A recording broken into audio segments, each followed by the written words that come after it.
Сәлем достар, қош келдіңдер менің каналыма. Мынандай керек емес пластмасс қоқысқа лақтыратын заттарды іске асыратын боламыз. Ал кеттік, бастаймыз. Екі баклажканы аламыз және сол сызықпен кішкене қыздырып тесіп аламыз. Бұл дүние қандай дүние деп ойлайсыздар? Мына заманда кішкене су тапшылығы болып жатыр. Сол су тапшылығында кішкене үнемдеу үшін осындай кішкене макет жасап жатқан жайым бар. Екі баклажканы аламыз және екі шетін тесіп алдық. Енді ортасына кішкене таяқша, су ішетін таяқшаны ортасына қоятын боламыз. Әсіресе бұл жерде шілде уақытысында су тапшылығы өте көп болады. Бау-бақшаларды суғару үшін не қылады? Баяғы замандағы ата-бабаларымыз кішкене бочкаға, болмаса жерді қазып, төрт бұрышты қылып, ішіне су жинайтын болған. Енді біз осыны кішкене кішігірім қылып көрсетіп жатқан жайымыз бар. Қараңыздар, ортасындағы таяқшаның түбіне су шығып кетпес үшін клеймен клейлеп алдық. Енді екінші жағын дәл осындай қылып клейлеп аламыз.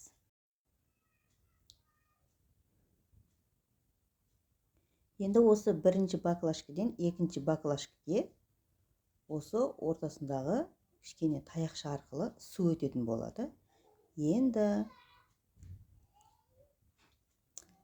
қақпақтарды енді осы баклажкінің астына қарай кішкене көпір сияқты, тепешек сияқты қылып клейлеп шығатын боламыз.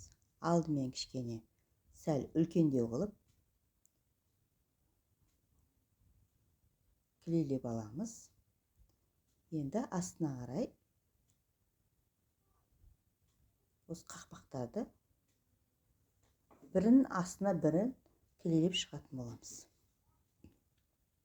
Ұнап жатса тіркеліп, лайк басып кетіңіздер. Сұрақтарыңыз болса дәреке жаза кетіңіздер. Кәдімгі өзіміздің ішіп жүрген ауыз суды негізі бау-бақшаға суғарсаңыздар, кішкене огородтарыңыздағы, бау-бақшадағы жеміс-жидектеріңіз онша шықпайтын болады. Өйткені ол ауыз суымыздың жаңағы температурасы өте сәл кішкене салқындау болады. Тамырларын кішкене салқын тиетін болғаннан кейін ол кішкене өнімді нашар беретін болады. Сондықтан сол жаңағы үнемдеу үшін үлкен ыдысқа суды жинап, кәдімгі күн сәулесіне жылынып, астына шланга қойып суғарсаңыздар, кәдімгі ауыз су емес, жергілікті жаңағы үлкен бидайлар, жаңағы арпалар егеді ғой, сол кәдімгі гектар қылып 15, 18, 20, 30 соттық жерлерде жаңағы қызанақ, сәбіз, картошка, жаңағыдай бидай, арпалардай еккен кезде біз ауыз суды қолданбаймыз. Өйткені жерден келетін судың негізі зәрі болмайды. Өйткені ол жерден сол жаңағы қызанаққа келгенше жердің қызуымен суымыз кішкене жылы болып келеді. Сондықтан біздің жердегі өскен кәдімгі жергілікті суымыздан жақсы өнім шығатын болады.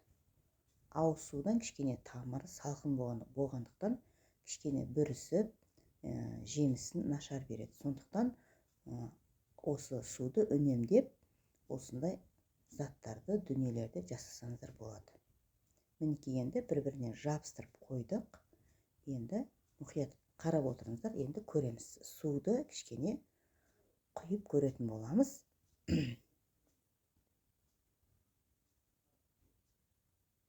Ортасына кішкене жаңағы таяқшаны, ішетін таяқшаны баклажканың ішіне сап қоятын боламыз. Бұл кішкене таяқша, ортасындағы таяқшаның ортасындағы гармошкасы кішкене аздау болып тұр екен. Бұдан басқа қара түстісін, екіншісін ашамыз. Негізі қара түстімен қойып қоямыз. Мінекей, кішкене құйып атамыз. Қараңыздар, ортасына енді екінші баклажка өтті.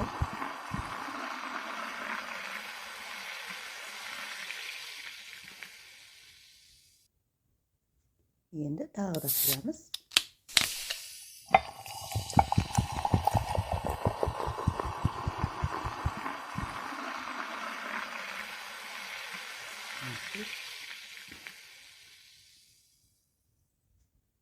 Кішкене тамып жатыр.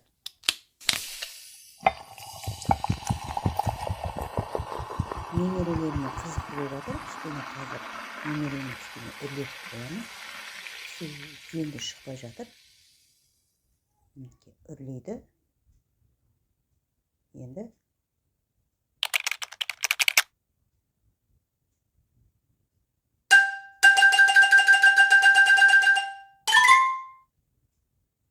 сіздерге қызықты деп ойлаймын. Көргендеріңізге рахмет.